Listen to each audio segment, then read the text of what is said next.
আজকেও এলো না। ছোট ঐশী ধীরে ধীরে গাড়ি কাকুর কাছে এগিয়ে গেল। কাকু দরজা খুলে দিল। ও ভেতরে গিয়ে বসল। আসলে এই কদিন অপেক্ষা করতে করতে সে বুঝতে পারছিল যে আজও ওই আন্টিটা আর আসবে না। আচ্ছা, কি দরকার ছিল ওকে এইভাবে লোভ দেখানোর? এই 1 বছরের ঐশী ধীরে ধীরে বুঝে নিয়েছে যে তার ভাগ্যে মাতৃস্নেহ নেই। দেবলীনা আন্টি তাকে ভালোবেসে বড় বড় চকলেট দেয়, খেলনা দেয়, কিন্তু কখনো কি জড়িয়ে ধরে জিজ্ঞাসা করে রাতে কেন ঐশী একা একা কাঁদে? কেন তার বন্ধুদের সাথে খেলতে ইচ্ছা করে না?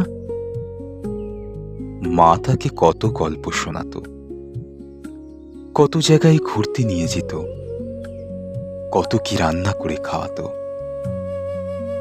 বাবা এখন রেস্টুরেন্টে নিয়ে যায় দেবলীনা আন্টির সঙ্গে। ঐশীকে জিজ্ঞাসা করে তার কি খেতে ইচ্ছা করছে, সেটাই অর্ডার করবে। কিন্তু ঐশীর তো মায়ের হাতের রান্না খেতে ভালো লাগতো।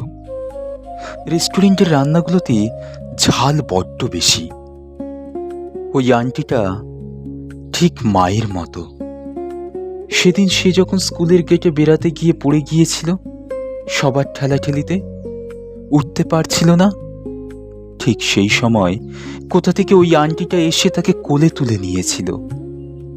তারপর ভিড় থেকে বেরিয়ে হাঁটুটা ভালো করে ধুয়ে দিয়েছিল তার ব্যাগে রাখা বোতলের জল দিয়ে। এইটুকুতে তার ব্যথা লাগে না। ওই আন্টিটা ভোলাবার জন্য একটা আইসক্রিম কিনে দিয়েছিল। ঐশী মরিয়া হয়ে জিজ্ঞাসা করেছিল, আন্টি আবার কবে আসবে? ঐশীর থেকে তার নাম ও কোন ক্লাসে পড়ে তাও জেনেছিল। সেই থেকে স্কুল থেকে বেরিয়ে এই ছোট্ট ঐশীর চোখ ওই আন্টিটাকে খুঁজে। বাবা বলেছিল মা স্টার হয়ে গেছে, কিন্তু সবাইকে মা দেখতে পায়। তবে কি মা পাঠিয়েছিল ওই আন্টিটাকে?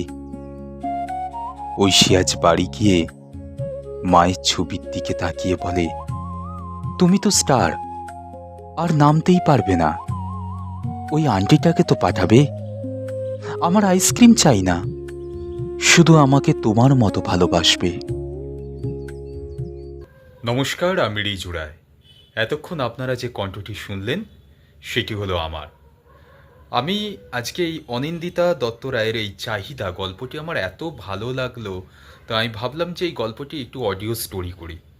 তো সেই জন্য অডিও স্টোরি করা। আপনাদের কেমন লাগলো আপনারা একটু কমেন্টস করে জানাবেন। আর আপনি যদি চ্যানেলে নতুন হয়ে থাকেন তাহলে অবশ্যই চ্যানেলটি সাবস্ক্রাইব করবেন এবং লাইক করবেন, এবং অবশ্যই কমেন্টস করে জানাবেন আপনাদের কেমন লাগলো।